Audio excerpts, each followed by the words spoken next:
சலோமி, இன்று காலையில் ஆளுநர் உரை தொடங்கியதிலிருந்தே சட்டப்பேரவையில் பல்வேறு பரபரப்பான நிகழ்வுகள் தொடர்ச்சியாக நிகழ்ந்து கொண்டே இருக்கின்றன. இன்று காலையில் அவை மரபுப்படி சட்டமன்றத்தின் முதல் கூட்டத்தொடர் இன்று தொடங்கியது ஆளுநர் உரையுடன். ஆனால் உரையாற்ற தொடங்கிய சுமார் 3 முதல் 5 நிமிடங்களுக்குள் ஆளுநர் உரையை நிறைவு செய்துவிட்டு அமர்ந்து விட்டார். தமிழில் உரையை தொடங்கிய அவர் முழுமையாக உரையை வாசிப்பார் என எதிர்பார்க்கப்பட்ட சூழ்நிலையில் தமிழக சட்டப்பேரவை வரலாற்றிலேயே இல்லாத வகையில் ஆளுநர் பாதியிலேயே உரையை நிறைவு செய்து அமர்ந்து கொண்டார். அதன் பின்னர் சபாநாயகர் அப்பாவுதான் ஆளுநர் உரையை முழுமையாக வாசித்து நிறைவு செய்தார். அவ்வாறு நிறைவு செய்வதற்கு முன்னதாக சபாநாயகர் தெரிவித்த சில கருத்துக்களுக்கு எதிர்ப்பு தெரிவிக்கும் வகையில் தேசிய கீதம் இசைக்கப்படும் முன்பாகவே ஆளுநர் அவையிலிருந்து வெளிநடப்பு செய்தார். அதற்கு ஆளுநர் மாளிகையின் சார்பாக விளக்கம் அளிக்கப்பட்டது.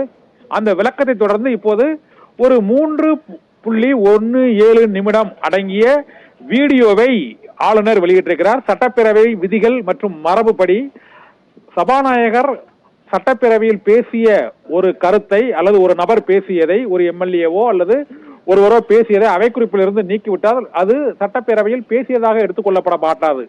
இந்த சூழ்நிலையில் ஆளுநர் முதலில் ஆற்றிய உரையில் சில பகுதிகளை சபாநாயகர் அவைக்குறிப்பிலிருந்து நீக்கி உத்தரவிட்டார். இந்த சூழ்நிலையில் ஆளுநர் மாளிகை சட்டப்பேரவை விதிகளுக்கு மாறாக அவர் பேசிய முழு பேச்சின் வீடியோவை அவரது எக்ஸ் ட்விட்டர் தளத்தில் இன்று வெளியிட்டிருப்பது சர்ச்சையை ஏற்படுத்தி இருக்கிறது. அவை குறிப்பில் ஏற்றப்படாத சபாநாயகரால் நீக்கப்பட்ட பேச்சை ஒளிபரப்புவதோ செய்தியாக வெளியிடுவதோ அது அவை மரபை மீறிய செயலாக கருதப்பட்டு சபாநாயகரால் நடவடிக்கை எடுக்க அதிகாரம் அவருக்கு இருக்கிறது. இந்த சூழ்நிலையில் தமிழக சட்டப்பேரவை அவை குறிப்பிலிருந்து நீக்கப்பட்ட ஒரு பேச்சை ஆளுநர் RN ரவி அவருடைய எக்ஸ் ட்விட்டர் தளத்தில் வெளியிட்டிருப்பது மீண்டும் புதிய சர்ச்சைகளை ஏற்படுத்தி இருக்கிறது.